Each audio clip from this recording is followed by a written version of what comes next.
আজকের মধ্যে রিজাইন করে বাংলাদেশে সে দীর্ঘদিন এই বাংলাদেশ হাই কমিশনারকে আওয়ামী লীগের অফিস বানিয়েছিল। তার মাধ্যমে শেখ হাসিনা, তার বোন রেহানা এবং আওয়ামী লীগের হাজার হাজার কোটি টাকা বাংলাদেশ থেকে লন্ডনে নিয়ে এসেছিল। বাংলাদেশে আমাদের স্বজনরা, প্রবাসী বাংলাদেশিরা গেলে যেভাবে হয়রানি হতো, সব প্ল্যান এই তার মাধ্যমে এই হাই কমিশনারে হতো। তাই আমাদের দাবি, এই হাই কমিশনারকে দ্রুত গতিতে বাংলাদেশে নিয়ে তাকে বিচারের আওতায় নিয়ে আসতে হবে এবং তাকে রিমান্ডে নিলে বাংলাদেশের এই হাজার হাজার কোটি টাকা যেভাবে কারা কার নামে কোথায় কোথায় বাড়ি হয়েছে, ব্যবসা হয়েছে, বাণিজ্য হয়েছে, প্যালেস কিনা হয়েছে, সব বের হয়ে আসবে ইনশাআল্লাহ। এই সবগুলো আবার বাংলাদেশের টাকা বাংলাদেশে ফেরত নিতে হবে বন্ধুরা আমার। ধন্যবাদ। আজকে বক্তৃতার সময় আছে আমাদের। এই সরকারের দেশে বিদেশে ইভেন হাই কমিশনার যে কথাটা সেক্রেটারি বলেছে, এখানে আমরা সবাই ভিকটিম, আমরা জেল কেটেছি এই দেশে, এটারও তারও বিচার ডেফিনেটলি হবে। এই সরকার, অবৈধ সরকারের সাথে যারা অবৈধ হয়, যারা এই সরকারকে সহযোগিতা করেছে, তাদের বিচার নিশ্চয়ই আমরা নিশ্চিত করব। এই সময় থেকে শুরু করে আগামী বিএনপি সরকার যখন গঠন হবে, প্রত্যেকেই বিচার নিশ্চিত হবে এবং এই মুহূর্তে সবাই সারেন্ডার করে অবৈধ সরকারের যারা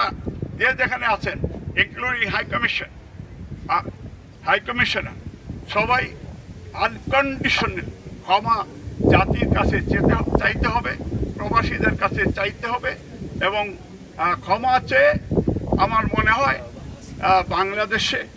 যাতে আমরা সবাই মিলে আমরা বাংলাদেশের ইসলামিক মূল্যবোধের বিশ্বাস অর্থনৈতিকভাবে দেউলিয়া করে ফেলেছে তারা আজকে হাসিনা, রেহানা, জয়, পুতুল, ববি মিলে যেভাবে আমাদের অর্থনৈতিকভাবে বাংলাদেশকে লুট করেছে এবং সালমান রহমানেরা আরও অনেক মন্ত্রীরা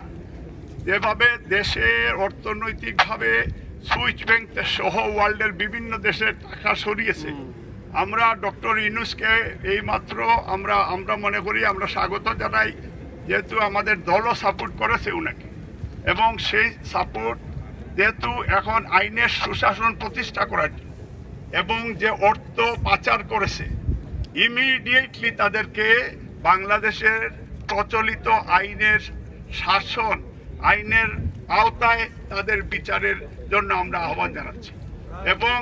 যাতে আগামী অচিরেই তারেক রহমান বাংলাদেশে যাবেন, তার মেক শিওর তার সেফটি সিকিউরিটি সরকারিভাবে নেওয়ার জন্য আমরা অনুরোধ জানাচ্ছি। আমরা আশা করি ইন্টারন্যাশনাল কমিউনিটি এবং বাংলাদেশের এই মিডটার্ম সরকার যেটা আসছেন,